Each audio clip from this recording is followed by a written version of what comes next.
All right, so we'll get started. My name is Justin Deutsch, and I'm the program director at Houston Congregation for Reform Judaism. And as I mentioned, really appreciate everyone coming today. This is, as I mentioned, we got people in different time zones, kind of from all over. This is a, unique partnership between a number of different synagogues, actually 6 different synagogues. I'm from Texas. I'm at Houston Congregation for Reform Judaism in Texas. We also have New Jersey, Connecticut, Illinois as well. We've got the East Brunswick Jewish Center. The JCC of Paramus, Congregation Beth Tikva, Congregation Torat El, Congregation Beth Israel over there in Hartford, in West Hartford, I should say, and Ezra Habanim, the Niles Township Jewish Congregation in Illinois. So thanks everyone for coming today, and thanks for those partners for, I wanted to first off recognize those partners for kind of working together to bring this program to everyone today on the Kosher Capones with Joe Kraus, who is from another state. He's in Pennsylvania, so we got Pennsylvania covered as well, in addition to Florida and other places as well. So thanks everyone for coming today. Before I introduce Joe, we have a huge crowd today, over 140 people. So Joe's going to obviously present on the book, and after he presents, there'll be an opportunity for a question and answer session, which we'll do through the chat. So if any questions come up throughout the program today, anything you want to ask Joe, anything at all, feel free to put in the chat, and we'll get to that after his formal 30-minute or so presentation about the Kosher Capones is complete, which he's going to, obviously the book is about the Capones going all the way back, the Chicago's Jewish Gangsters going all the way back to Prohibition, to the 1980s, and so he's going to talk about how the book came to be, and also kind of some gangster stuff in his family as well. So with that, I will introduce Joe, and then actually we're also going to keep everyone muted for the entire presentation. But again, feel free to mention any comments, questions in the chat throughout the presentation. So Joe Kraus is a professor and chair of the Department of English and Theater at the University of Scranton in Scranton, Pennsylvania, where he teaches American literature and creative writing. He's currently the president of MELIS, Society for the Study of Multi-Ethnic Literature of the United States, and he has written widely about organized crime and literature. And yes, his grandfather and great uncles were Jewish gangsters active in the Chicago of Al Capone. So with that, here's the author of the Kosher Capones, Joe Kraus. Oh, just thank you very much, Justin, and thank you to all of you. It's really an amazing. I'm really flattered that any one of you would have invited me, and that the collectively the 6 of you have done so is really amazing. Zoom is weird, of course, because it's it's very intimate. We're sitting in each other's homes, and it's also sort of in the World Wide Web. So it's strange to be in. I think it's 5 different states. Is that what we counted? 4 different states. So I'm really excited about it. The story of the Jewish gangster does actually look a little bit different depending on where you are. So there's a lot of a New Jersey connection. We have a Texas connection, and of course there's the Chicago stuff. I'm sorry, Connecticut people. There are some stories in there. But we'll see if we can get to those too. I don't have a whole lot of them lined up though. But what I wanted to do, if I could, is to begin sharing my screen with you, and to show you what I call the argument of my book goes in a couple different directions. There's history. I've got 3 or 4 points, and I'll explain what some of the points of the book are. But what I wanted to do today really is to begin with what I call a history of my history of Chicago's Jewish gangsters. That is, what went into how I found this as a topic, where it, some of the ways in which I was able to research it. But above all, to kind of harp on the point that we have collectively forgotten most of what we knew as a community about Jewish gangsters. Somebody beforehand, we were just sort of kibitzing before the presentation started, mentioned jokingly, but are there Jewish gangsters, descendants of Jewish gangsters in our congregation? I can virtually guarantee it. I've been fortunate to do talks like this for really 30 years at this point. I don't think I've ever done one where someone didn't say, my cousin, my uncle, we may be getting more into the great grandfather kind of line of things. But the question then that's in front of me is, how could we so entirely have forgotten what was once common knowledge? Not necessarily the individual stories, but the fact of there being quite so many Jewish gangsters to begin with. So what I want to do is start with this. You can see my start screen here. On the right is the cover of my book. Forgive the shameless plug on it. But on the left is a picture. The baby in that photograph is my mother being held by my grandmother. And this began for me when my mother came to me. My whole interest in this began when my mother, what's happening here? My mother came to me and shared this particular book with me. At the time, I recently graduated from college. I was a quasi-adult. As a college professor, I actually should say I was an adult, since I think of my students as adults. She came to me and showed me a copy of this book, which was a bestseller. It's a biography of the nightclub comedian and sometimes singer Joe E. Louis, a big Vegas stalwart. It was actually made into a film starring Frank Sinatra and Mitzi Gaynor. So big deal, big kind of a big pop culture moment of its time, which would have been the early to mid 60s is when the book came out.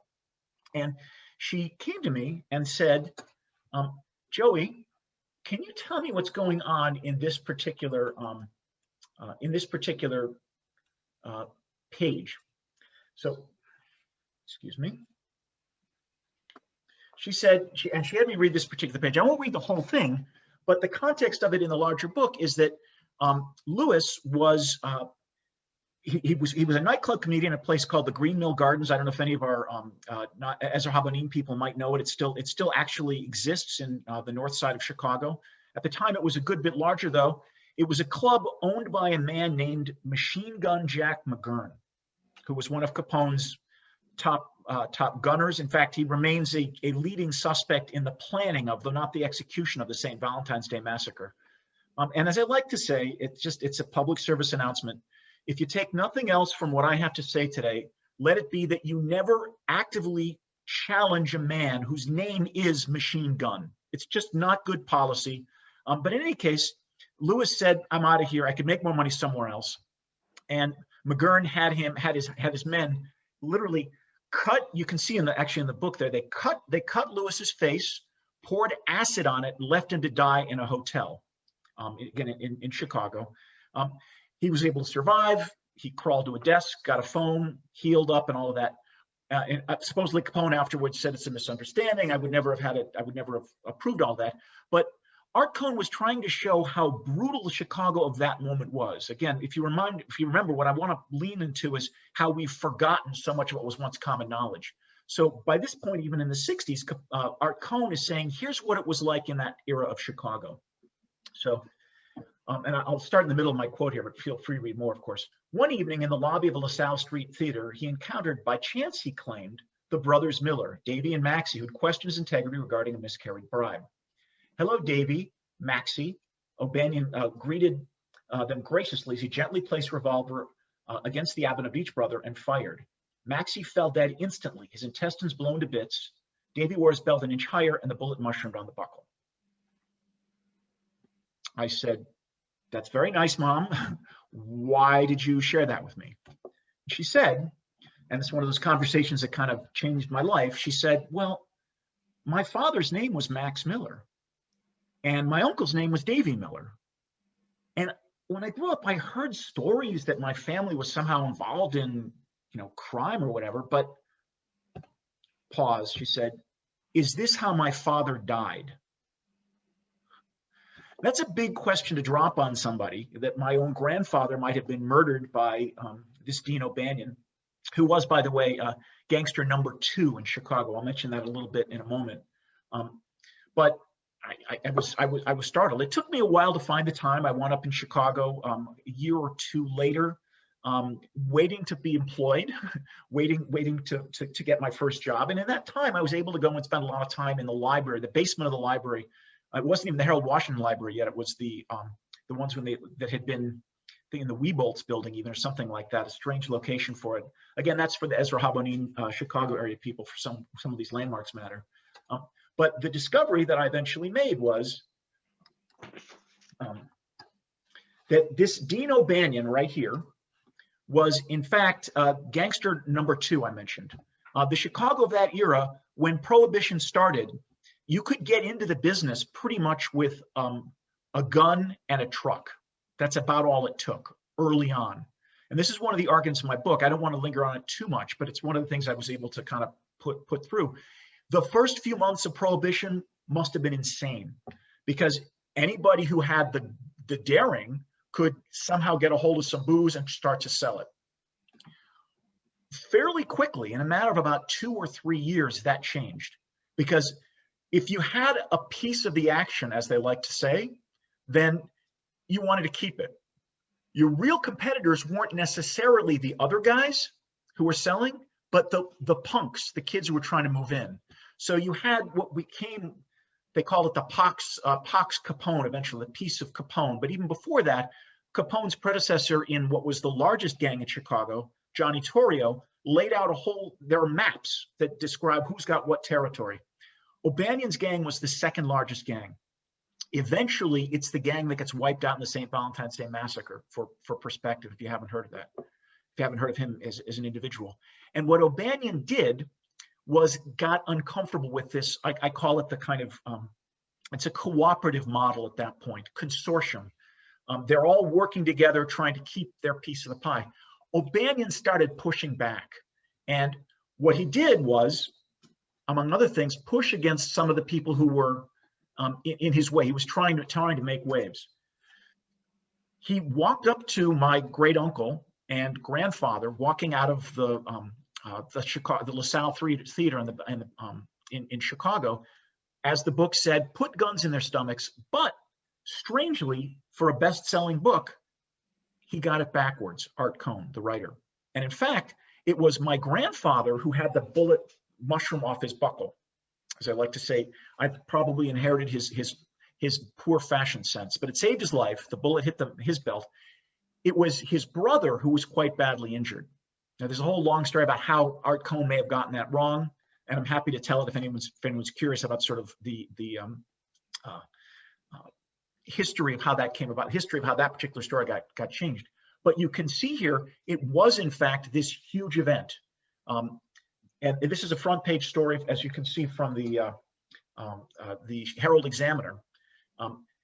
This top headline, gang war over Miller feared. You know, Davy Miller got hit. It looked like he was going to die. They said, who shot you? He said, nobody, in classic Chicago tough guy fashion.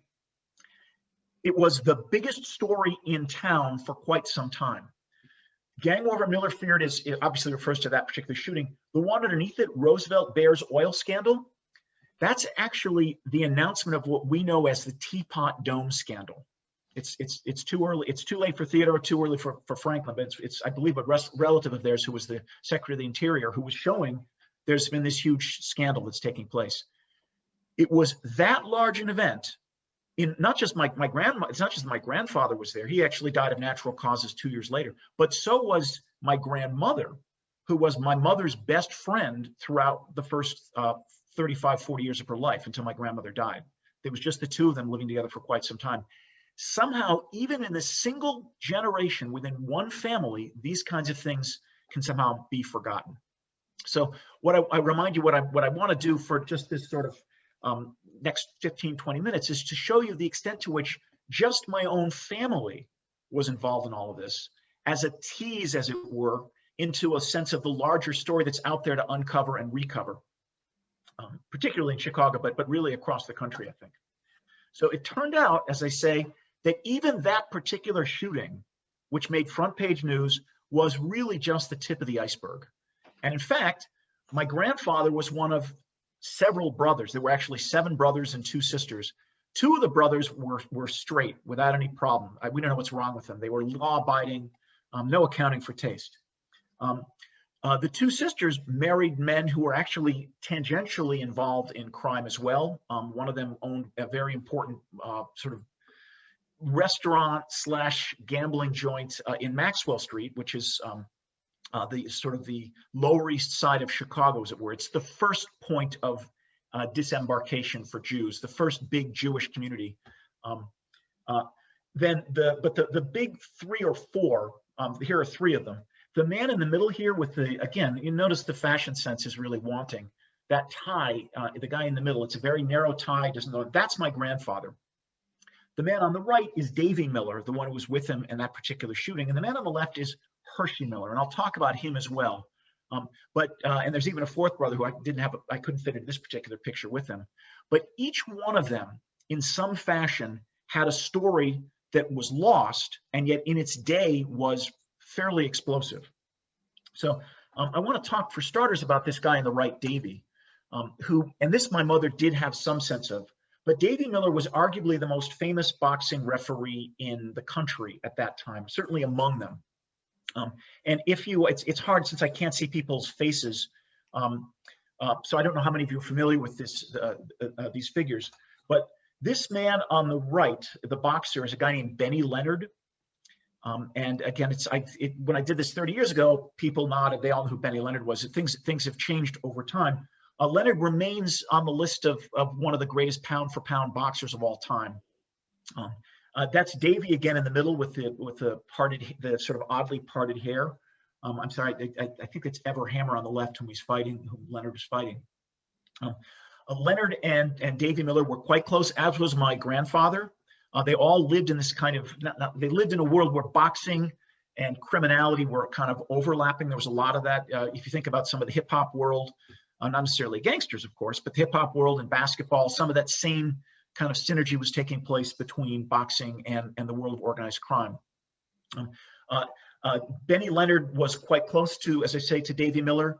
And there's a letter that I've recovered that's really something. The two of them had a falling out when Davy apparently was offended that Benny didn't sufficiently acknowledge the death of my grandfather. And there's a really great letter that Benny Leonard wrote, and I have a copy of, where he says, "Dave, I didn't know. I'm really sorry. I really liked your brother," and they're trying to make things up. Another major boxer that's kind of in the circle is Barney Ross. Now, I know there have been a couple of recent biographies of him they're quite interesting. Ross was actually probably less successful a fighter than Leonard, not remembered as being quite as great, but he is in many respects the most famous of the Jewish boxers that ever really emerged, in part because he's a little bit later, a little bit younger than the kind of classic figures. If you read Barney Ross's autobiography, he'll say he got his start boxing in Davy Miller's gym. He credits Davy Miller with sort of discovering him. He learned to fight. And not only that, he went to Davy and said, "Hey, will you be my manager?" And Davy said, "No, but I'll steer you to the right people." And because Ross had the right managers, he did become a world champion at multiple belts. And in fact, in a famous story, wound up winning the Congressional Medal of Honor, right? Or one of the major, maybe it wasn't congressional, but was a major hero of World War II. Again, that's background. My mother sort of knows it, but it plugs into the gangster world with this particular story. The man who's on the canvas in this photo is named Gene Tunney, and maybe some of you do know him. If you're even a moderate boxing historian fan, you probably do know the name.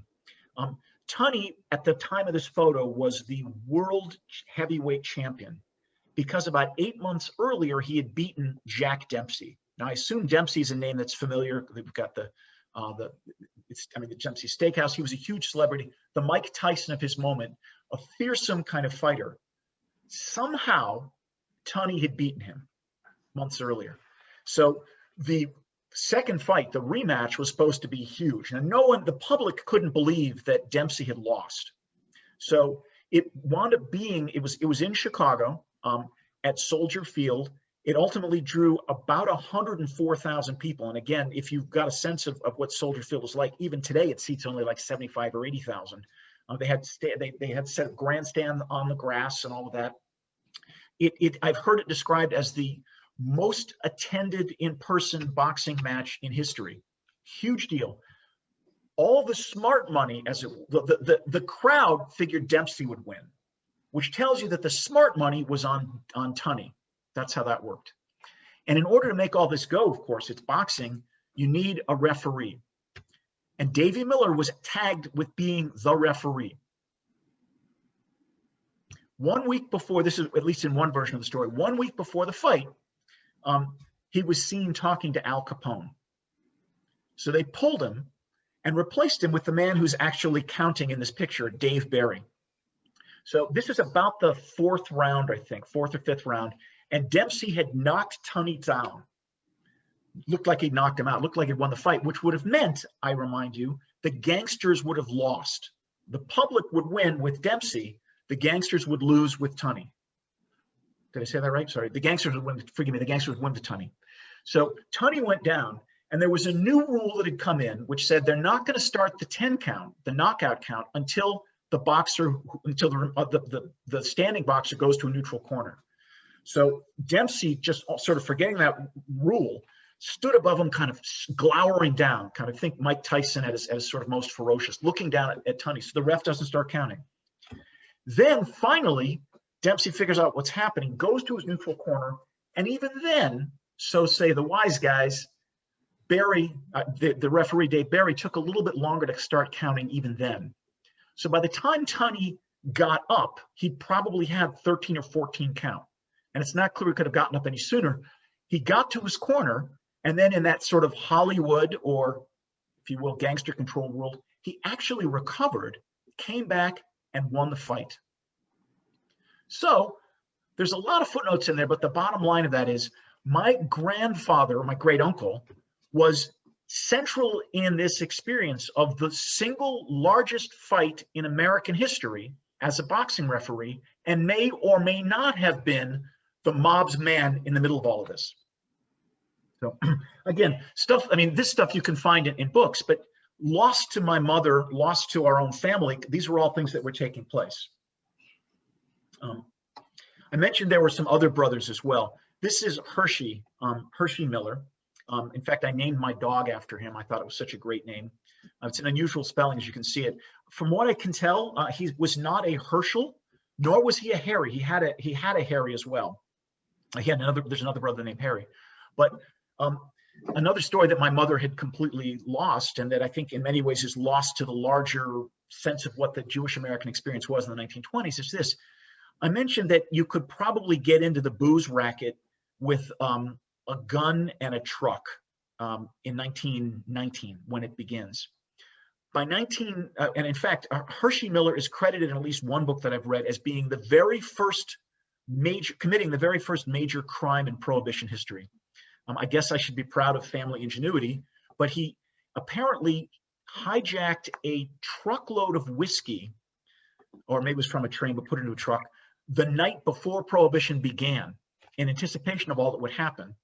And one legend at least has it, not sure where to go, he went to a friend of his named Samuel Nails Morton. And Morton owned was a taxi kind of figure on the west side of Chicago, near west side of Chicago.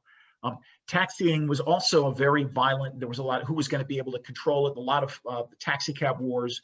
The Chicago Jewish Historical Society actually did a really interesting monograph some years ago on the nature of the taxi cab wars, which was one dimension of the larger gangster world.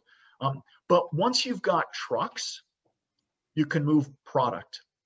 And so the two of them had a kind of brilliant, maybe even semi-accidental beginning, but they had the booze, they had the guns, they had the trucks. And by 1922, 2 years into Prohibition, they were probably millionaires. Certainly seemed to be, but I think probably that's the kind of money that they had. So there was a sort of a striking moment they were hanging out at a nightclub in the south side of Chicago, not near south side, the second ward, which is very much an African-American ward, at a nightclub, 2 o'clock in the morning. And one of them was carrying about $10,000 is what the newspaper reports say. When 2 off-duty Chicago police walked in, and now I should point out to you, they're off-duty. It's 2 o'clock in the morning. What do you think they're there for? Now, I'm speaking perhaps with a little bias, of course, but the evidence suggests strongly they were there for a shakedown. And they went up to Nails, Samuel Nails, but everyone, apparently they all called him Nails, and they started roughing him up. And eventually knocked him to the ground, and one of the policemen went for his gun. So they're pointing the guns at Morton on the ground, at which point Hershey, who was with him, pulled out his gun, shot and killed both policemen. It's happened around 2:30, 3 o'clock in the morning. By 8 a.m. at the jail where he was being held, there were 2 aldermen and 2 representatives of the mayor, Big Bill Thompson, Jim Thompson, to help him. He wound up getting off on self-defense. Again, sort of the striking sense of this entire world of kind of gangster crimes, gangster prominence that we've somehow, and again, my mother certainly had no idea about that. These are all sort of forgotten kinds of elements. If I can go tangentially just a little bit to give you another sense of what this sort of world was like. Morton, of course, is Jewish. I don't know if I've made that clear. Morton got a little bit full of himself. He'd been a World War I hero. He'd won the Croix de Guerre in France. He was one of those guys who would like lead the charge out of the trench warfare. Really kind of a vicious guy, wounded in action, kept going back. The legend is he'd actually been sentenced to the war. He was either going to, the judge told him, go to jail or go to the army, but he'd been apparently a very successful soldier. Morton, though, got fancy. And you can see it's a grainy picture, unfortunately. That's the best version of it that I have. But he's horseback riding, like the hoity-toity, with the machers kind of a thing. And again, truth stranger than fiction. As he rode the horse in Grant Park in Chicago, right where the Bean is, if you're not familiar, I assume my Ezra Habonim people know this, but the rest of you know where the Bean is, right downtown. He's riding his horse near there. He falls off. The horse kicks him in the head and kills him. Now, unfortunately, there's a story that then his buddies in what was, this is where it gets a little weird. His buddies were Dean O'Banion and that gang from the North Side gang. Supposedly, some of them came down, shot the horse, and called up the stable owner and said, "Hey, if you want the horse is dead. If you want your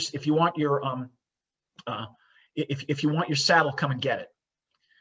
That created the conditions that began to divide the Miller brothers from this larger confederation of which Dean O'Banion's gang was a part. So as I say, I skipped it, I apologize, but Morton and O'Banion became co-heads of that North Side gang. With Morton dead, the most important moderating influence on O'Banion went away, with the result that O'Banion created this huge war. There's a big fight. There are all kinds of books about it. I'm happy, if anyone's curious, happy to talk to you about the sort of famous Capone beer wars. The upshot is that this was Bugs Moran who wound up taking over that gang. And as many of you probably know, Bugs Moran was the head of the gang when the St. Valentine's Day Massacre took place. And it didn't end gangster conflict in the city of Chicago, but it began that it was the beginning of the end. So again, I've got Davy Miller with the boxing stuff. I've got Hershey Miller with the racketeer stuff. Then there's another brother, Harry Miller, who was, and again, it's, there's no accounting for black sheep in any family, but he was a policeman. How this happens, it sounds like a joke, but in fact, it's quite likely that he was in many ways corrupt, but also, oddly enough, quite earnest in his job on a sort of day-to-day basis. So it's a strange combination of things. In 1933, 34, I should say, things had changed dramatically. Capone was in jail. The mayor who had been behind him, this Big Bill Thompson, who was incredibly corrupt, had been defeated by Anton Cermak. And if you're not familiar with the name of Anton Cermak, he really is the founder of the Chicago political machine. Mayor Daley begins as one part of that, well, both Mayor Daleys, of course, but Mayor J. Daley, the first mayor, begins as a part of the Cermak machine. What Cermak does is, it's not exactly reform, because Chicago ain't ready for reform is a kind of famous line from the 50s and 60s people would talk about. But what Cermak did was to pull away from the sort of gangster-backed politicians like Big Bill Thompson and move toward neighborhood ethnic organizations. They became the backbone of it. Now, many of those ethnic organizations had roots in local organized crime kinds of groups, but it was a way of pushing back against the Capone faction, which was after the St. Valentine's Day Massacre, that not only changed gangland politics, it changed the way we thought of gangsters, and they were you couldn't tolerate them the same way. So Cermak was legitimately elected mayor of Chicago, but there are stories that he wanted more than just that. He also wanted to be the boss of Chicago in the sort of gangster sense. And so one of the things we know that he did was he got together two policemen, Harry Miller, my great uncle, and Harry Lang, and he created what he called the Hoodlum Squad. Now, I think I'm an English professor, so maybe I'm overly sensitive to this kind of thing, but he did not call it the anti-Hoodlum Squad, merely the Hoodlum Squad. And as policemen, these guys went out immediately, and within a day or two, they'd already shot a Capone hood. And within 3 or 4 days of the formation of this organization, they walked into the office of Frank Nitti, who had assumed the leadership of the syndicate with Capone in jail. And my great uncle, Harry Miller, stayed out front and sort of held a gun on a bunch of the various toughs alongside another policeman. Lang went into the office of Nitti, closed the door behind him, and then without warning shot Nitti twice. Then, again, stuff out of the movies, David Mamet eats this stuff for breakfast, takes Nitti's gun and shoots himself in the arm with it, and announces to the world, I walked in, Nitti tried to kill me, I killed him first, it's over. If that had all worked, maybe Anton Cermak would have been the illegal and legal boss of Chicago. It didn't, though, and somehow Nitti survived that shooting, and one of the junior officers with them testified, saying, this is what I saw happen, and all the ballistics evidence caught it. So in fact, Nitti survived. Fast forward about 6 months. Cermak was, if what was happening to elect Cermak in 1932, 33, sorry, it should be 31, what's happening to elect him, a kind of post-prohibition fatigue, a sense that ethnic communities have come into their own. That same larger federation, that's voting bloc at the national level, has FDR elected. So Cermak, being an important figure in all of that, is invited to Miami to ride in an open limousine with FDR and Eleanor Roosevelt.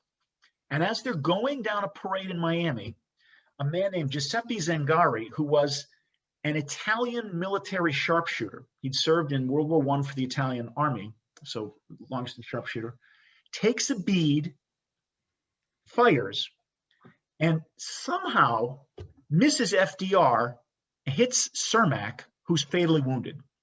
Cermak's last words are supposedly, I'm glad it was me and not you, Mr. President.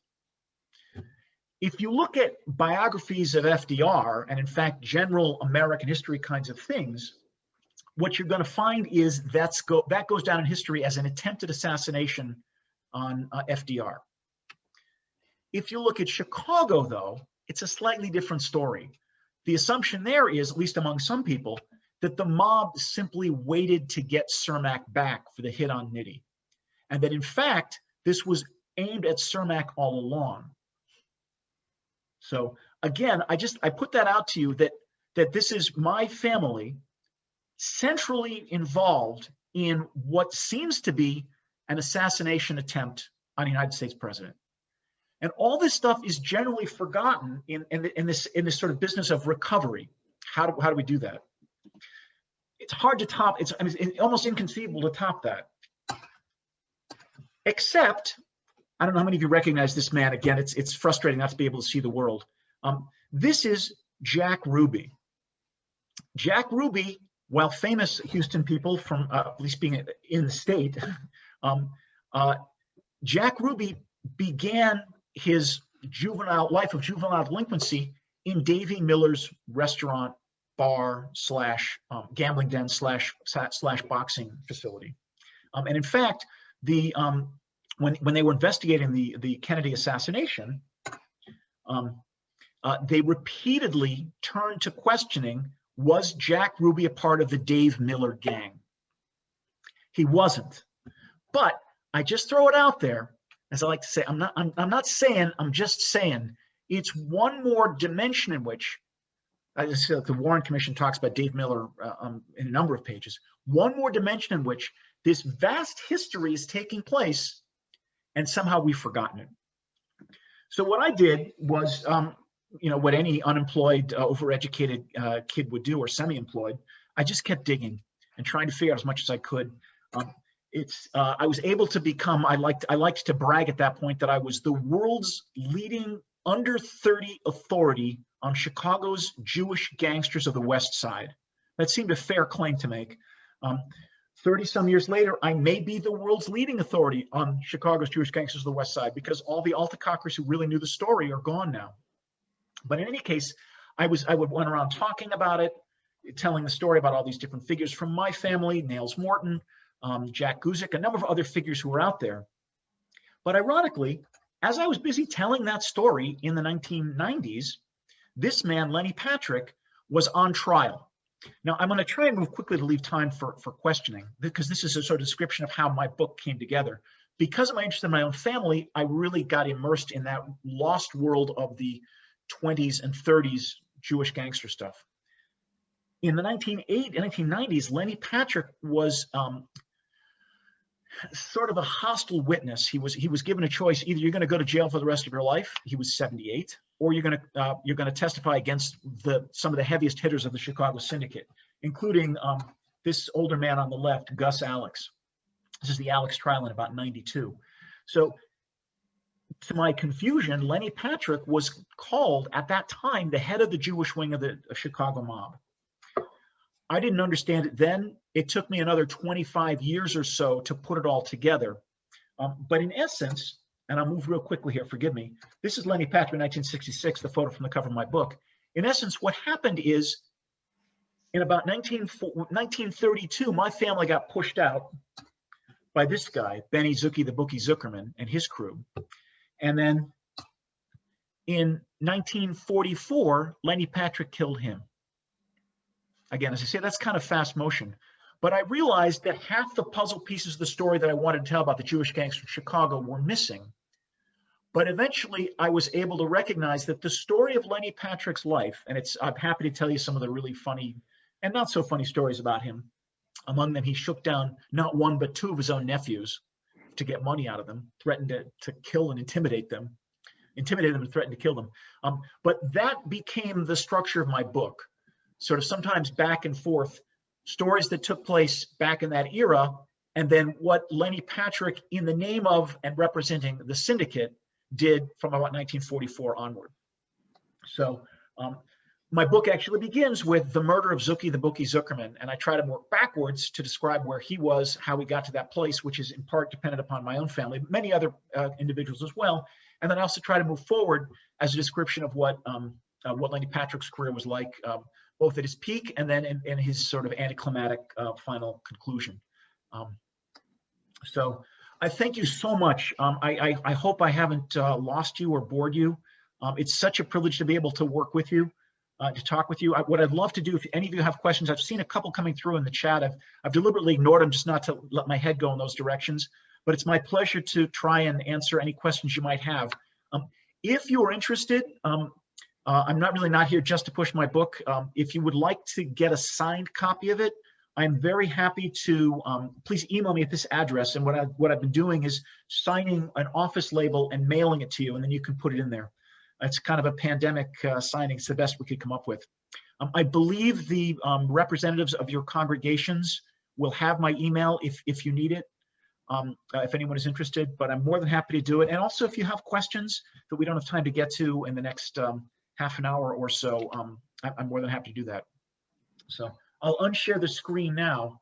And again, as I say, thank you all so much. I can't see you, but I'm absolutely flattered at the number of participants that I see down there. It's gratifying and intimidating. Yeah, it said a bunch of congregations, over 200. Yeah, 196 people. We do have some questions in the chat. First off, thanks, Joe, for presenting. And here's a couple questions that come from the chat. Actually, let me start with one before you mentioned. I guess it was like a 30-year process to write this book, right? Or the research to write the book, starting in 1989. Talk about the starts and stops that happened through that, and were there times when you were like, "Oh, it's not going to happen," or "It's going to happen," because it was such a long journey to get this published in, I think, November 2019. Right? Yeah. No, thank you. Yeah. So as I say, when I started, it's part of it is just a history of technology. Even when I started, I would go to the basement library, and go through old microfilm copy. I can still hear that sound. And Chicago had about 8 or 9 daily newspapers back then, and some morning, some afternoon. So I figured out the date that Davy Miller and Max Miller were shot in the LaSalle Theater. I went to all 8 newspapers, 3 or 4 days.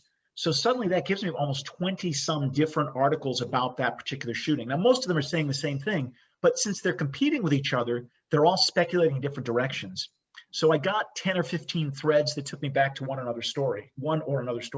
But the problem was, if I wanted to look for something that might have happened in, May of 1924, I had to go to the newspaper and turn it by hand to look. So a single query would take me all afternoon, and I would make copies. I still have photocopies. I was broke in those days, but I had much better eyesight.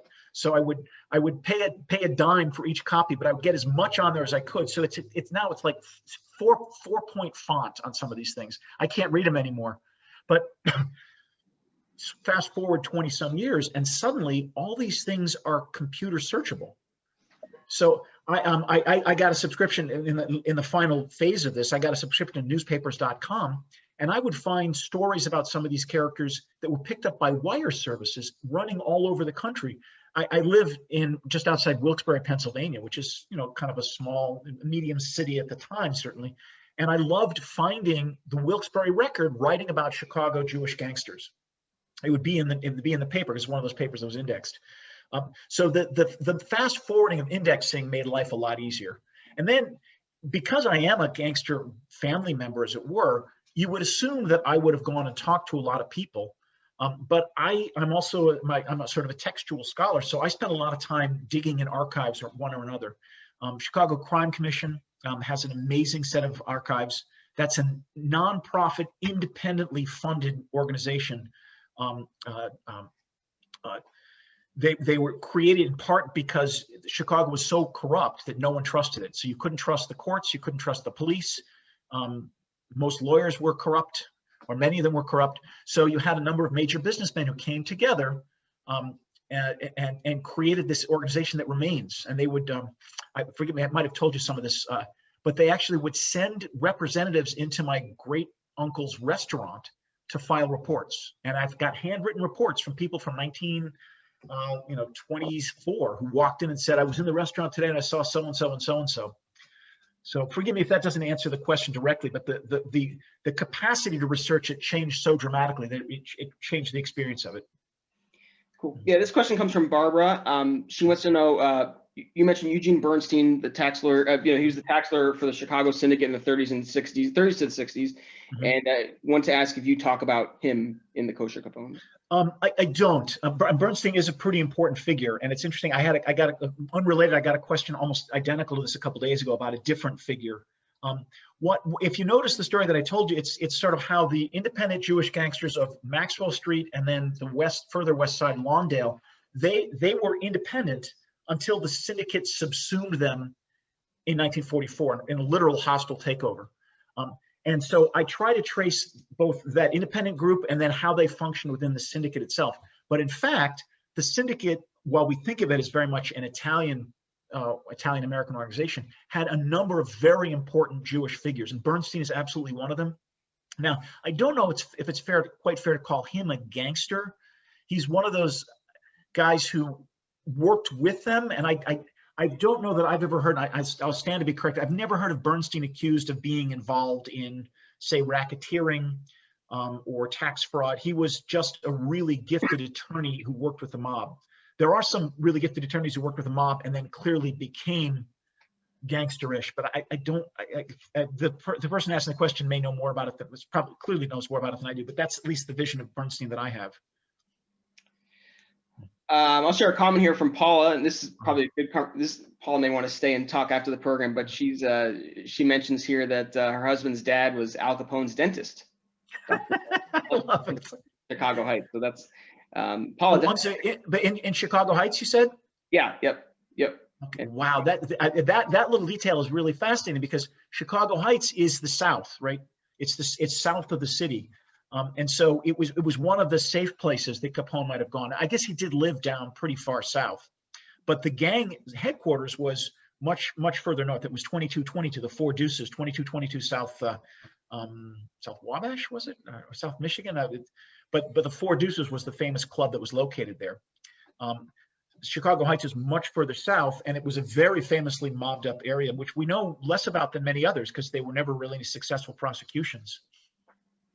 Here's a question from Marcia, I'm sure from Congregation Beth Israel in West Hartford. She wants to know if you know anything about Musky Sallow of Hartford.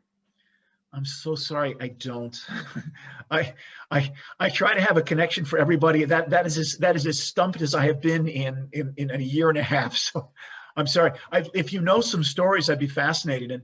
And with a little time, and again, a newspapers.com subscription, sometimes it's possible to find them. But it's a fabulous name, but I simply have never heard it. I'm sorry. Here's Ellen. Her question is, my mother's brother was Maury Posner, who had a son, Bernard Posner, who had a son, Michael Posner. Is Michael still alive? Last I heard, he was. Um, I should say when I did an earlier version of this, which was a failure, but sometimes you have to learn from your own failures. So it was about 500 some pages in manuscript, the book that I wrote, and it was a sort of an attempt to be encyclopedic. And I was really looking for anybody who was still around. So Bernard Posner, I don't know Maury Posner, but Bernard Posner was a fairly consequential bookie and guy involved in gambling on the north side. Again, if you know the history of the city, the Jewish stuff was originally west side, and then with Lenny Patrick moved to the north side. So I'm pretty sure that Bernard Posner was involved with the greater Lenny Patrick kind of schemes. Michael started as just a kid in his teens and 20s. I think he was one of those sort of early bookie figures. And I actually set out to do a lot of research on him. And then I have to admit, I got scared. When you're dealing with these guys who are still alive, it's a different kind of ballgame. But the last I heard, Posner is still alive. And I'm blanking. There was that awful murder in Aruba. There was a young American woman who was, it's now been 15, 20 years, but it was an international story. She was killed. Do you remember the name? Natalie Holloway or Holloway? Yes, the Natalie Holloway killing. Michael Posner was incidentally connected to that. He knew her somehow. So, Ellen, I'm really sorry to tell you, but that's yeah. If maybe I've said too much, but Ellen, I urge you, if you'd like to write me, I'll send you what clippings I do have on the Posners. But Michael was in many ways the last significant Jewish gangster I'm aware of as active in the Chicago mob. Here's a question from Sarah asking, how did your family get out of the gangster business, and why did they forget about their history? Well, my family got out of the gangster business in the second worst way you could, which is, the worst way obviously is getting killed. They were shot at repeatedly.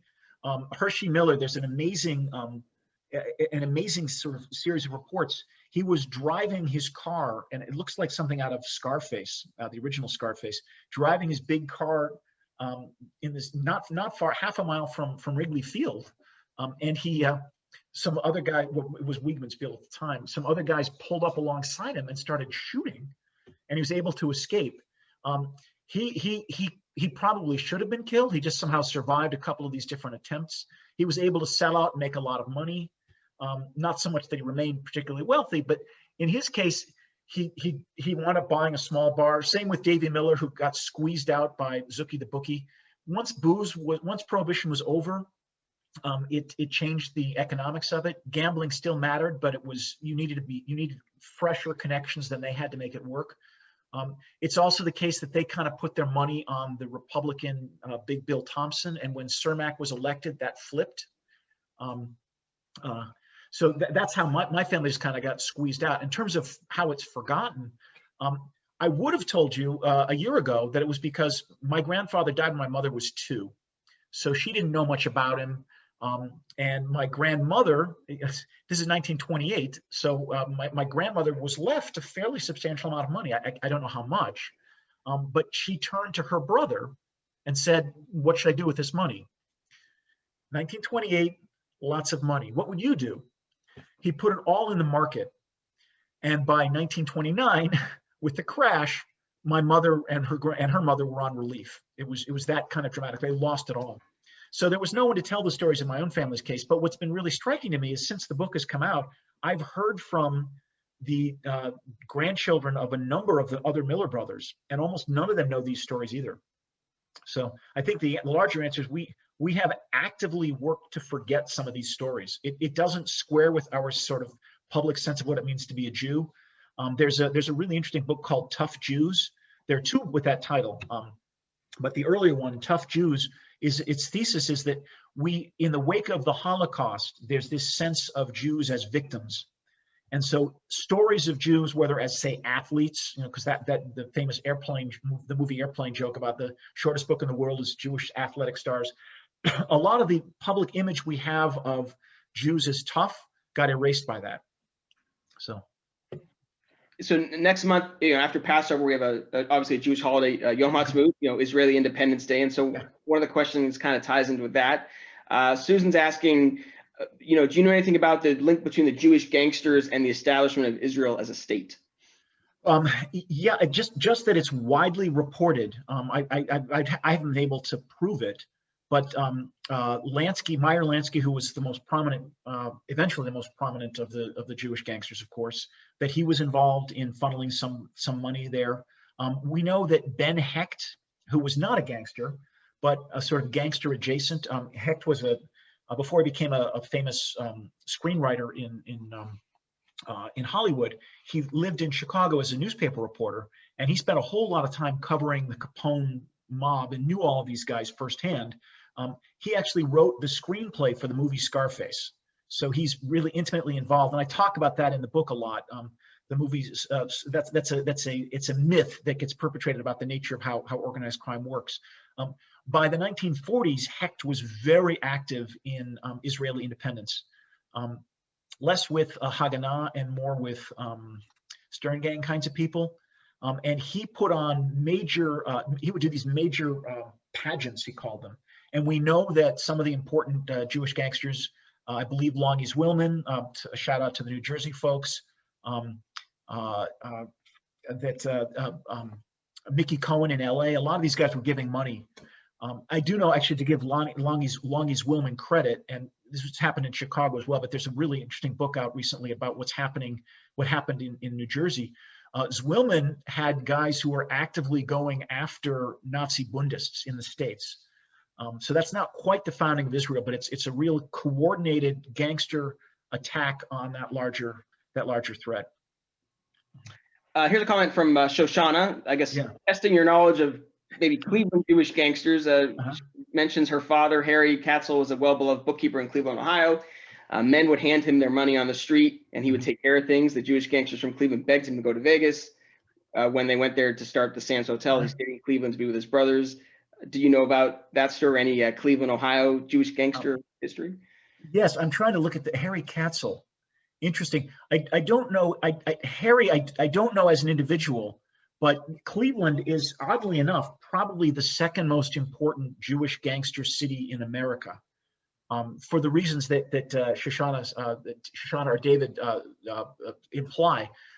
New York, of course, is the most important one, and New York produces most of the major figures, who from there go elsewhere. There's a huge presence in Miami of Jewish gangsters, but they come from other places. Like Lenny Patrick I write about, his number one partner, David Yaris, really relocated to Miami, but he was still even the FBI considered him still a Chicago figure, even though he lived in Miami for 30 years. Phil Kastel, I don't think it's the same, it's a different spelling. So it's not Harry Katzel, but Dandy Phil Kastel. It's a very similar sounding name, was another of those New York guys who was very important in Miami. Those guys were also the Havana crew. Then you have New Yorkers who go to LA and then eventually populate Las Vegas. You have important Jewish figures who go from Chicago to Las Vegas, but the guys who really make it happen in the wake of Bugsy Siegel are the Cleveland guys. So it's Mo Dalitz, most importantly, Lou Rothkopf, Sam Tucker. They call him the Cleveland Four. So it sounds like Harry Katzel was probably somebody connected with all of them. There's some terrific books, and Shoshana, if you're interested, I can email you some names of some of the books. But there's some really very well-researched books on Cleveland's Jewish gangsters. Can you talk a little about the connection between Jewish gangsters and the organized Chicago Jewish community? Yeah, I think that's a fascinating question. It's one of the things I do try to explore in the book.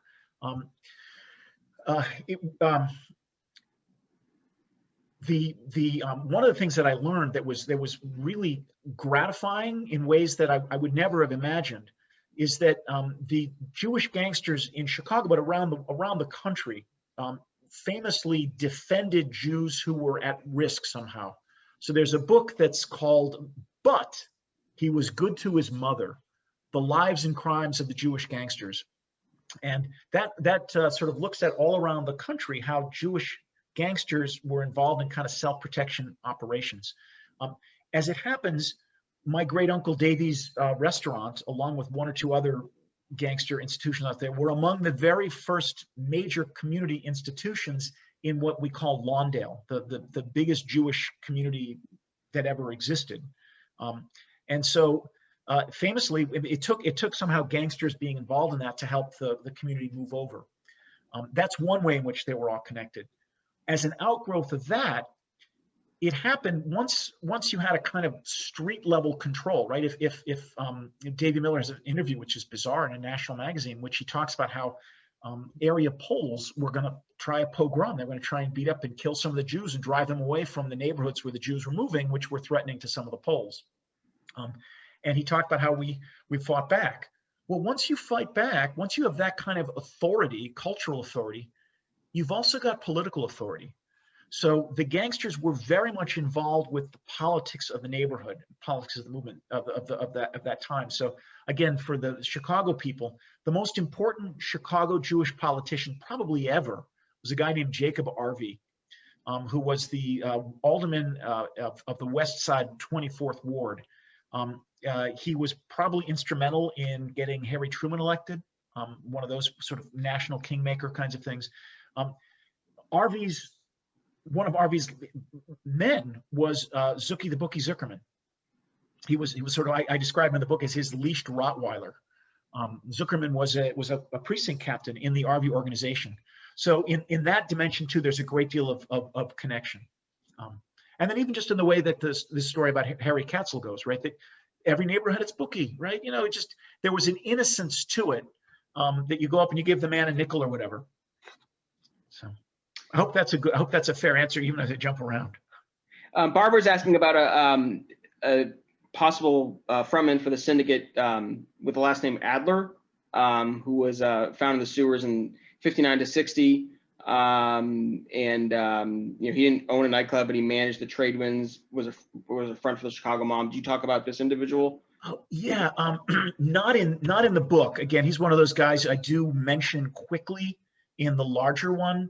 I got a question on him a few weeks ago, and it was a pretty gruesome murder. I'm sorry not to be able to say much more about what his actual career was, but yeah, he was an operative, a guy who ran. You mentioned the trade winds. I think I'm mixing that up with another couple of clubs from that era, because this is the era of Rush Street. It's the kind of Rat Pack in Chicago kind of phenomenon. You know, hipsters with the cocked hats. And the showgirl kinds of phenomenon. Chicago had its lesser local scene of that, and the Trade Winds is one of those kinds of clubs. And yeah, they did find Adler murdered, and his body had been dumped in the sewer. It was a kind of one of those, just a reminder. If you know the movie L.A. Confidential, there was a whole series of those books, Chicago Confidential being one of them, New York Confidential another. And the guys who wrote that made a big deal of that kind of thing. They were kind of warning you, like public service warning, like, hey, you think it's all fun and games, but there's a lot of crime that's taking place in order to make this possible. And Adler's murder sort of brought that to the forefront. Before we get to the next question, Joe, can you just mention your email address again for everyone? We're getting some. Yep. Absolutely. It's will this go to everybody? Or? Yeah, I'm going to write in the chat as well here. Or unless you want to write it in, it's up to you. But just to the people. Yeah, I'm sorry. I'm my chat's a little. It's Kraus, Kraus. Yep. J and the number 2. Okay. Kraus J2 at scranton.edu. And again, thank you anyone who's even remotely interested. It's you know, I'm more than happy to get back to you on that. Cool. Yeah, I just put that in the chat there. Let me. A lot of good questions here, guys. Yeah, the Minneapolis Mob. Ricky wants to know if you know anything about the Minneapolis Mob. Yes. So if you kind of do your Great Lakes, look at your Great Lakes. I've already talked about how important Cleveland is. Detroit was also very important. That may be the other second most important city, because Detroit was just on the other side of the Canadian border. And so the biggest gang in Detroit was biggest gang period, but also biggest Jewish gang was the Purple Gang, which Elvis Presley mentions in Jailhouse Rock. Because what the Purple Gang would do is they would get booze from Canada into Detroit and then distribute it around the country. So in fact, the little that I have been able to uncover my own grandfather's involvement was that he was one of the pipelines from Detroit to Chicago. I also know that Samuel Nails Morton's younger brother did that for a decade. It was a really very successful kind of operation. Minneapolis is not in the same way Great Lakes, but it is a bit of you've got access to other kinds of territories. You've got opportunities from Canada. So it's important in that dimension. What I do know about Minneapolis, there's a lot of fighting back and forth. There's a lot of there's a lot of Klan presence in Minneapolis at that time, a lot of kind of collision of culture kinds of things. The guy who emerged there as the most important figure that I'm aware of was Davy Berman. And Berman may even have had a Detroit connection originally, but Davy Berman became the big man in Minneapolis during Prohibition. And then, like some of these Cleveland gangsters, wound up in Vegas, where he was a kind of macher and player who carried on in that sense. So that's another dimension. It's part of this sort of larger Midwestern swing of guys who were able to move out there.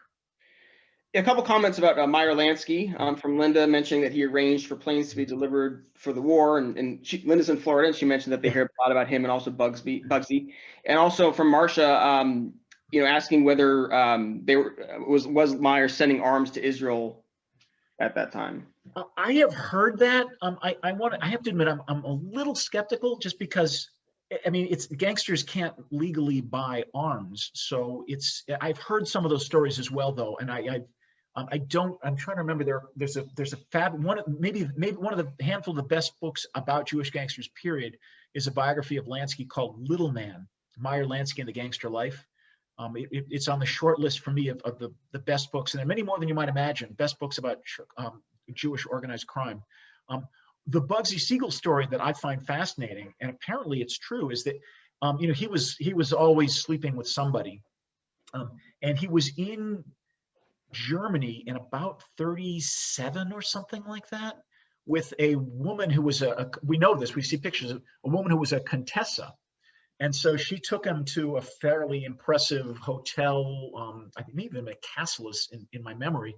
And he found out that I believe it was Goring was down the hall. And apparently the story this woman said was that he flew into such a rage, this is Bugsy Siegel, that he grabbed his gun and he was going to go kill the bastard. And this woman said, "Don't do it, because you'll get killed and I'll get killed." But there is surprising evidence about how the Italians were responsible for the Italian mob had a lot to do with helping U.S. forces once they landed in Italy during World War II, because one of the things that Mussolini with the greater Axis powers did was they squashed the mob. So the Italian mob, which at that point in New York is in many ways indistinguishable, because Lansky and Siegel are really doing business with Luciano and Costello and all those guys. When the Americans landed in Italy, the first people they went for were the enemies of Mussolini, who were in many cases these mafiosi. So, all right, we'll take a couple more here. Remember, after we're done, if you do want to stay on and kind of have a more intimate conversation with Joe, you're welcome to do that. Going back to Cleveland, Charlene's asking, have you heard of Sammy Dar, a Jewish gangster, but also a philanthropist from Cleveland? That one stumps me. I'm sorry, I don't know. Yeah, I apologize. I don't know him. Okay. Yeah. Manny, I guess maybe an overall question for Manny: how do you account for Jews getting into crime? Getting into this stuff. It's a terrific question, and there are books and books. if you think about what it was like when you arrived, in fact, it's true of many, not immigrants, and this is what's striking. It's typically not immigrants. It's the children of immigrants who find they understand themselves as American. They have a sense of the larger culture around them, but they also feel foreclosed from a lot of different possibilities. I have my PhD from Northwestern, which famously had a Jewish quota until fairly late. In fact, to this day, there's a suburb. Again, hello, Ezra Habanim folks. There's a suburb not very far from Niles and Skokie. I won't name it, but where, you know, I was told even in the early 2000s, Jews don't live here, right? It's restricted. So with those opportunities foreclosed, crime is an obvious direction. And there is what they call the succession of organized crime, ethnic succession of organized crime. So if you want to go back even into the 1830s and 1840s, organized crime as such is dominated by Irish Americans. If you know the movie Gangs of New York, that really is ultimately about a collision between the native-born and the Irish. And those are huge gang wars. And you go not much further than that, it happens that the famous Mrs. O'Leary's cow, the woman whose cow supposedly started the Chicago fire, her son was a very important gangster figure in the 1880s. So there's this push against the Irish up until the 1880s, 1890s. When with cities burgeoning, the Irish, as we know, do very well with civil service. They become policemen, they become firemen, at which point Jews are in a substantial minority, and they move in. The phrase I've heard is called a crooked ladder, right? You climb it to success. Jews are supplanted in many ways by Italians, Italians by African Americans and Latinos, and it's sort of been that succession. So I'll take two more here. Richard's asking, did the Chicago mob infiltrate the Nickelodeon or movie house?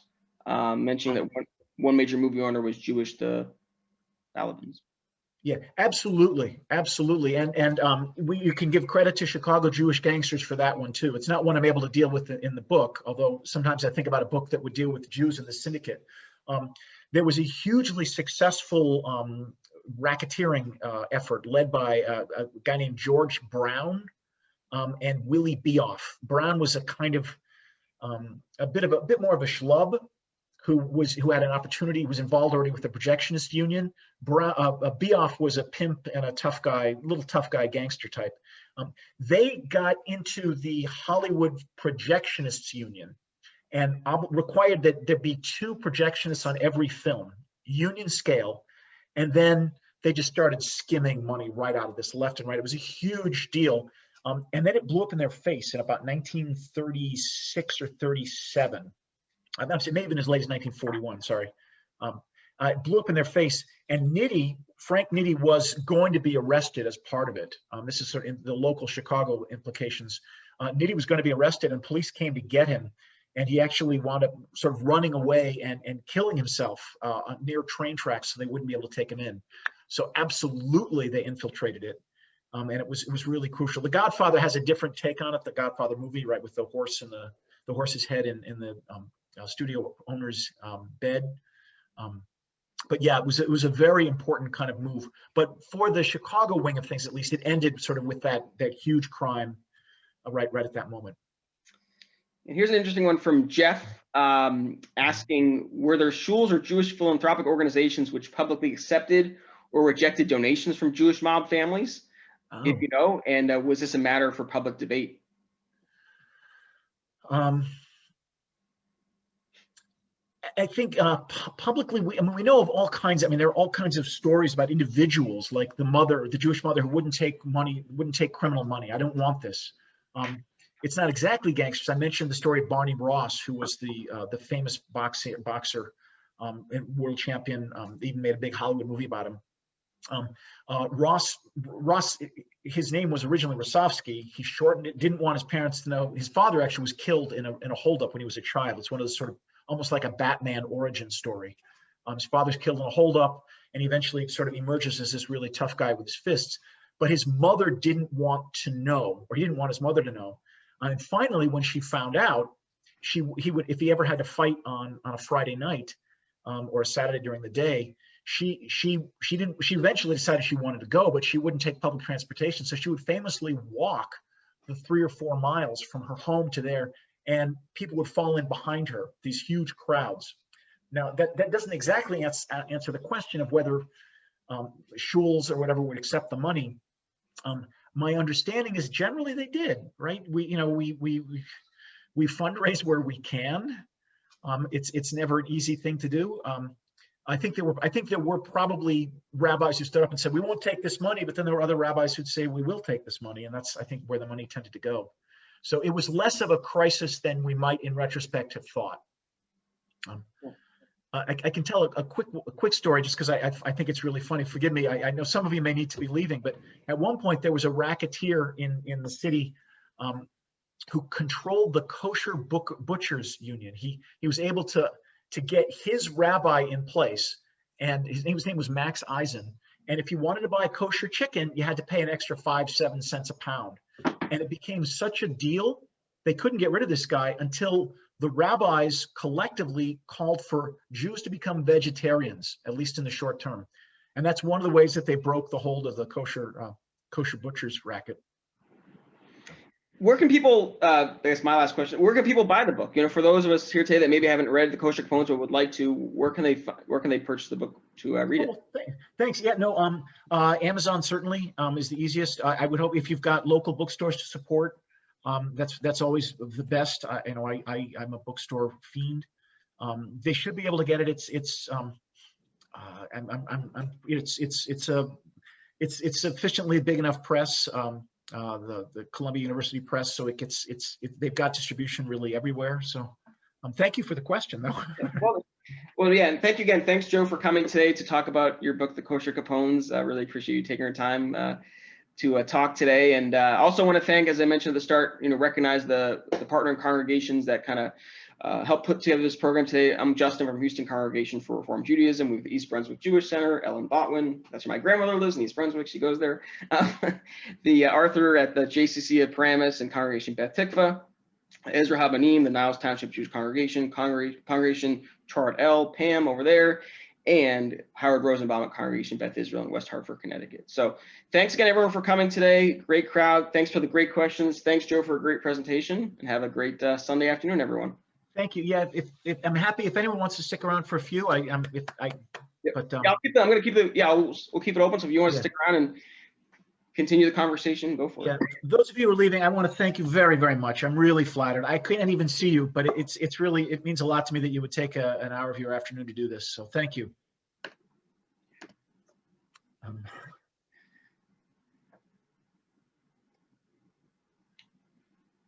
I can see some of these questions here. The Shea Puri was very much a mob hangout.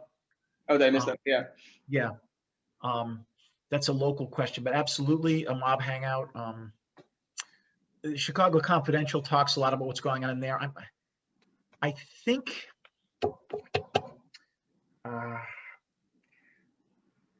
the name has just escaped me for the moment, but I believe the owner of it was actually one of the guys who was at one point arrested with my grandfather. Small claim to fame there. And I'll see. If you do have a question for Joe, I just unmuted everyone. So if you do want to jump in and ask a question, vocally, go for it, everyone. Thank you for the kind and I see those. I thought they were questions, but they're just kind comments, and I'm really grateful. Joe, you mentioned the Purple Gang. Yes. Interesting story. My father grew up on the Lower East Side of New York on 50th Street, and soon after my parents were married, they were on Broadway, and a person approached my father. He heard him call my father's name, and as the man approached, the man extended his hand to shake hands with my father, and my father did not extend his hand, and they spoke for a few minutes, and after this guy left, my mother was irate. She said, why didn't you shake hands with this man? And he said, because that guy's got more blood on his hands than anybody else. He's a member of the Purple Gang. And he grew up on the Lower East Side with my father. Wow. Okay. Interesting. Detroit did draw a lot of people. So we have a lot of the Purple Gang folks came from other places, but I hadn't heard of New Yorkers. Yeah, he was a Lower East Side fellow. Interesting. Yeah. I have a question for you. Go ahead, Elliot. Have you ever heard of anyone named Jack Herman from Boston? He was my father's uncle, and I understand he was a rum runner for the Kennedys during Prohibition.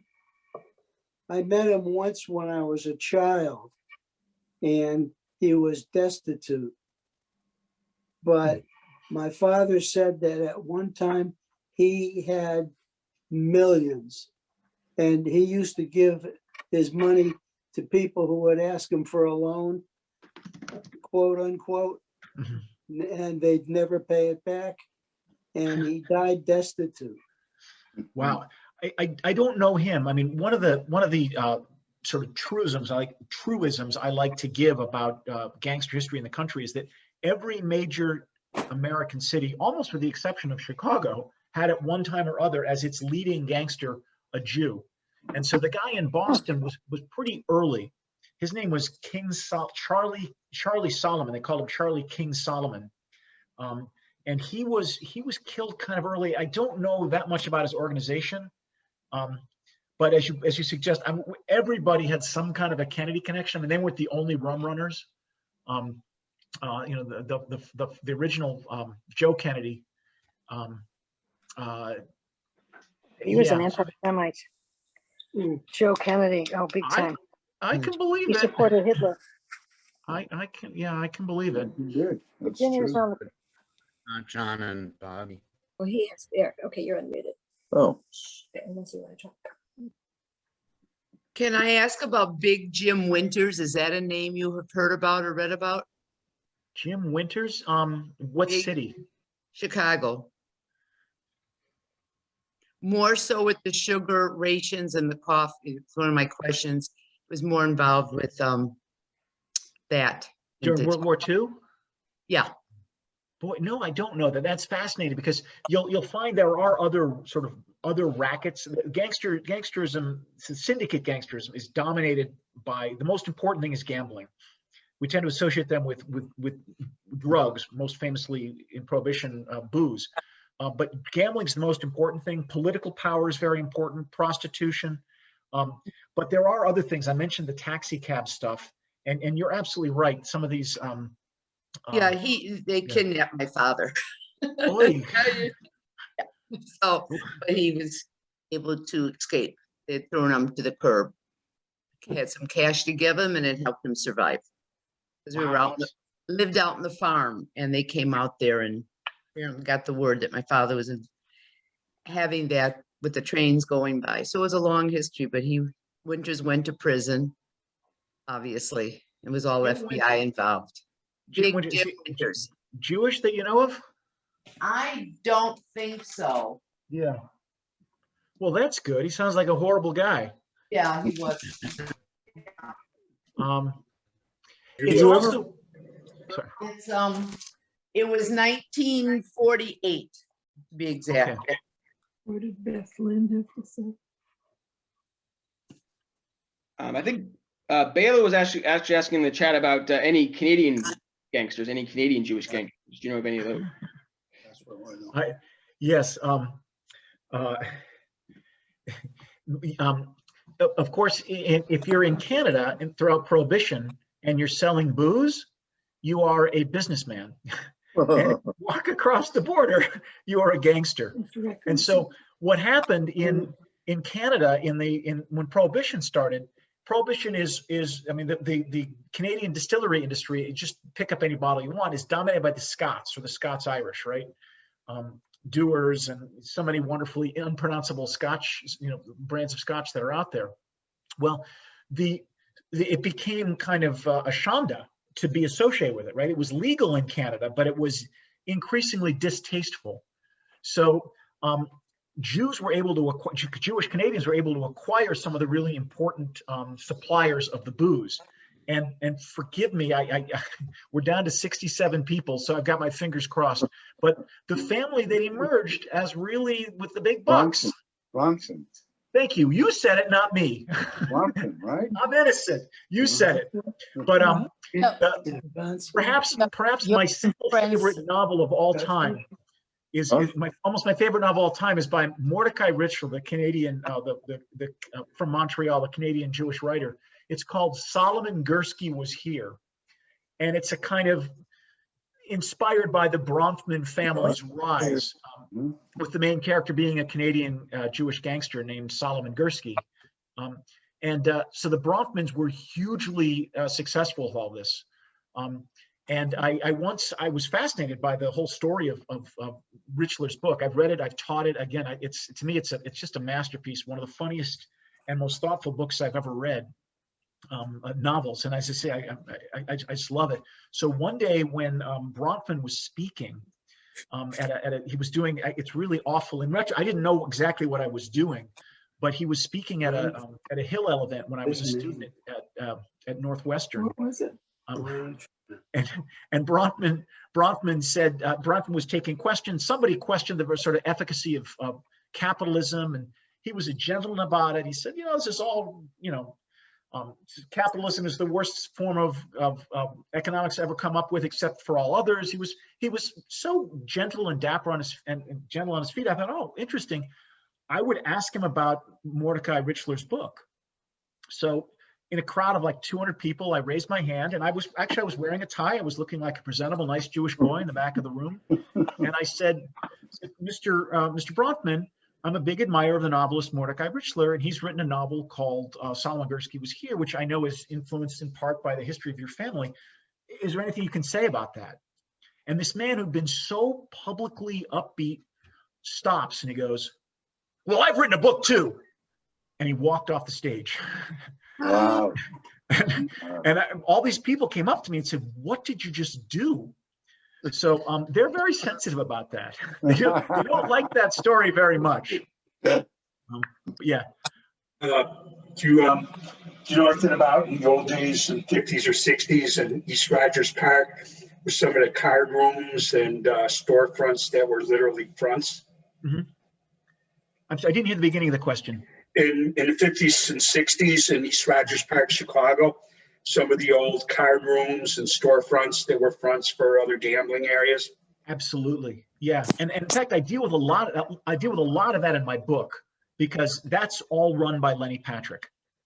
So he was, there are clubs, nuisance clubs. It's crazy. One of the ones I love, it may actually have been a little further south, but when they started putting pressure on Lenny Patrick, he was moving around. But I love this. During one of the raids, they found chicken livers on ice, which was, it was such a, maybe I don't know what the Italians would have had, had ravioli or whatever, but it was the Jews. So they had this great chicken liver on this sort of platter of ice. This is how they classed up the nuisance clubs of East Rogers Park. But yeah, and that history is generally lost. But Joe, you're Yes. absolutely amazing. The Thank you. knowledge you have in your presentation was an absolute joy. Thank you. Thank you very much. It's kind of you. Thank you. I have a question.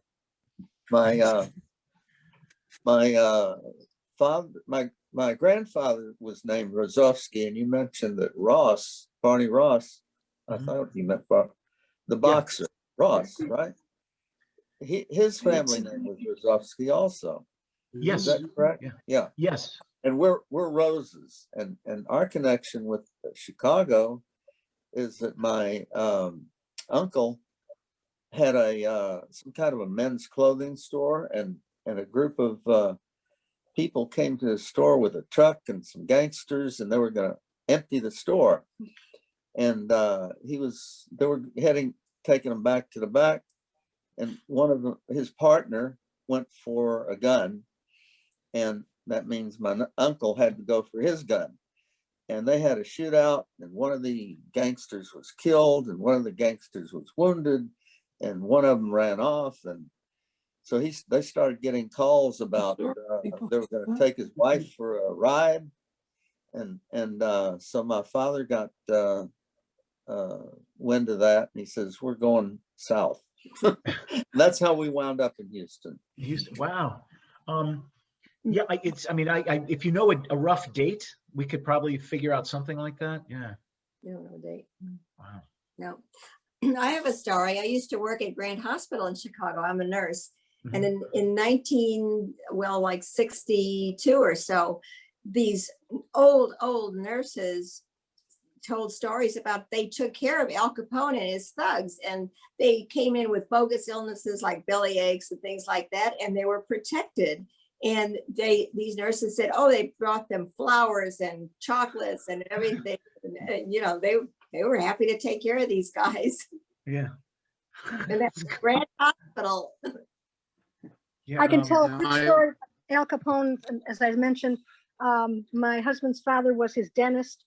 When he would walk in, when Capone would walk into the dentist office with his henchmen and stand around the dental chair, well, Capone, first of all, he was always the next patient, regardless when he walked in or who was in front of him. He was the next patient.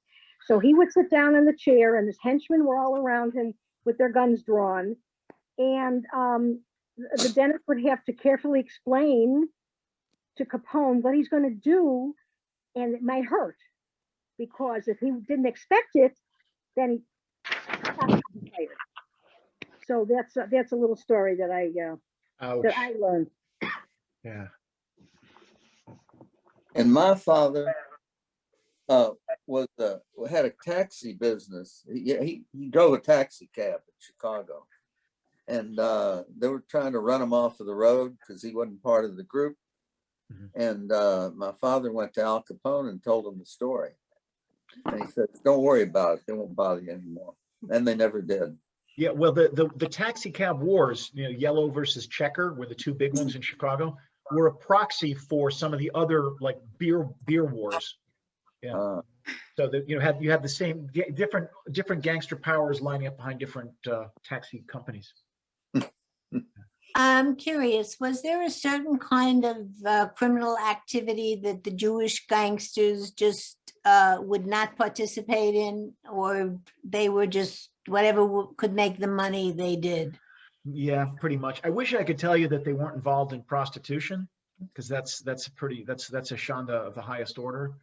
But they were. My family wasn't. My family was they did some prohibition stuff, some booze stuff, but mostly they were gambling. But unfortunately, some of the major figures, I mentioned Willie Beoff, he was early and important. Jack Zuda was the worst of them all. There were some pretty bad guys. Sorry, I wish I could say we were clean. Thank you very, very much for a wonderful. Well, excuse me, were any of them Jewishly observant, at least up front, as a front? A few of them were. Yeah, there's some there. Not many, of course. But there was a famous guy named Red Levine, who was a member of Sammy Red Levine, who was a kind of a figure in the Murder Incorporated. He was famously Shabbos observant, and the legend is, they say with a straight face, he refused to kill on Shabbos. Oh, jeez. And one of his relatives wound up like living down the street from me in Kingston, Pennsylvania, of all unlikely places. We were quite good friends. So, what can I say? Nice guy. I have a Chicago story. When I was a student nurse, and we lived at down the street from the Biograph Theater, 841 West Lil. We were paying $65 a month for a garage apartment. And now, of course, it's all condos, but it was famous because you know that around the corner in the alley is where Dillinger was shot. Absolutely. Yeah. Anna Sage and the Lady in Red, just they got him. Yeah, and that's right. There was a movie and made about that. Yeah. Mm-hmm. Well, those condos are going now for like $5,000 a month, not $65. No, a little. I lived a little further north of that when I first moved to the city on my own. But yeah, it was a lot cheaper then too. Yeah. Oh, and Joe and Jan, my late wonderful wife had worked at Thoric Hospital hospital and medical center, and there was a rumor that that was considered a mafia hospital back in the day. That they brought they brought the gangsters to the basement. There was a special section for them when they needed to be patched up and stuff. Yeah, that was, And yeah. Huh. That I don't it know. may have had something to do with the relative longevity of its survival as a small hospital. But who knows? Well, Grant was a very big hospital either, as you know. Why didn't you want to mention the suburb in question? About, I mean, there might be a few Jewish families now there, but is it all right if? Yeah, it was, and then all of a sudden, yeah. Whatever they built, there's not going to be $67 a month either, where Grant was. It's a very hot area. That's right. Well, this has been very informative. Thank you, and a God bless. happy Pesach. Thank you all so much. I'm really, really flattered. Again, and now I'll add a half an hour to those of you stuck around an extra half hour. I really appreciate it. It's always fun to kibitz about this stuff, and it was fun to have a lot of Chicago people and people with Chicago connections, and as I say, sort of to be all across the country at once is really gratifying and Do you ever talk strange. to Jewish kids about this part of our history?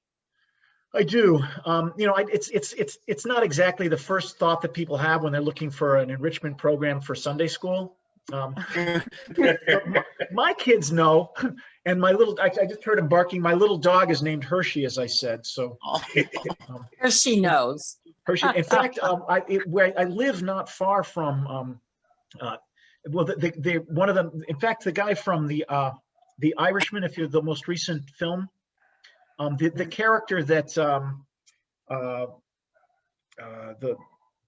the Quiet Don, Russell Buffalino is one of the characters that I'm sorry, the short, not Pacino or not De Niro, but the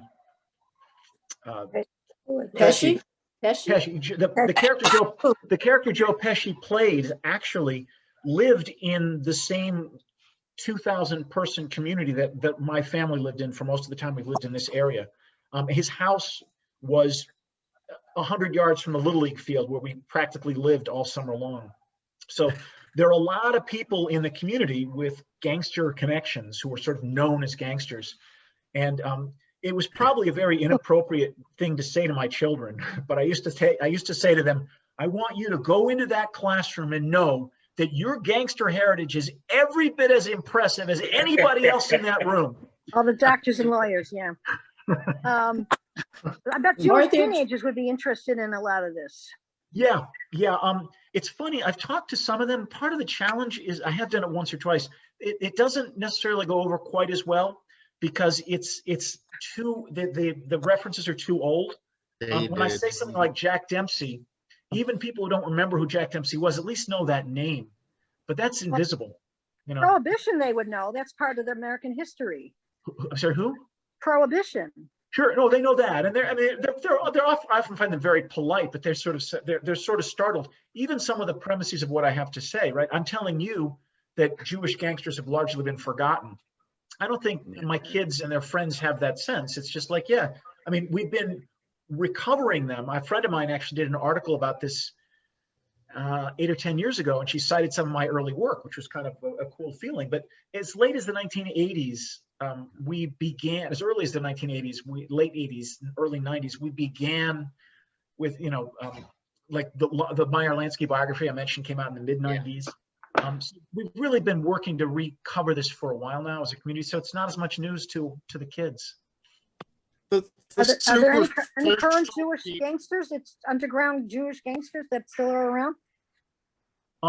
There are almost certainly some Israeli organized crime figures who are influenced, and some who come through the Russian kind of thing. They're Jews involved in the Russian stuff. I like my life, so I kind of draw the line at some of that stuff. It's You step lightly, yeah. The Jewish Museum the Jewish Heritage Museum in Philadelphia has a whole section on Jewish mobsters. Yeah, you know, I married a Philly girl, so so I do get some of that. I have to try and check that out once the pandemic is over. But the Philadelphia stuff is important, and Philadelphia and Chicago had a lot of important connections. They were both kind of second cities in that respect. Neither was New York, but each was sufficiently large enough to have communities outside it. But yeah, thank you. Joe, I read Chicago Confidential when I was in high school. It was a very good book, actually. It was before the era of the so-called stupid cancel culture and all this politically correct stuff. So it wasn't obscene, but they used very, like street language, common denominator language terms to describe people. Anyway, I loaned it to somebody. I had gotten it from a friend whose parents were professors, and the house was piled with books, and I never got it back.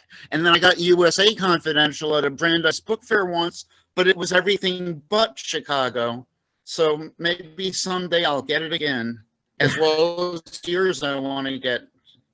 Oh, thank you. Well, thank you very much.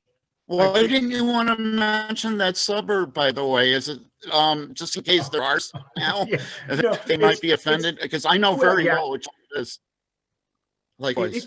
It's Kenilworth. I mean, it was, just famously kind of hostile to Jews. I mean, I'm sure, Philly has its own places that are hostile to Jews. My wedding, part of my wedding reception was at the country club the Jewish country club that's across the street from the Goyish country club that wouldn't let the Jews in, 50 years ago. It's that kind of a thing. The South Shore one was like that, but then when the neighborhood changed, the inspiration started to. They would have. I have to apologize. You're breaking up a little bit. I can't entirely hear you. Oh, I am sorry. Yeah, I'm sorry too. I'm saying the South Shore Country Club was like that too.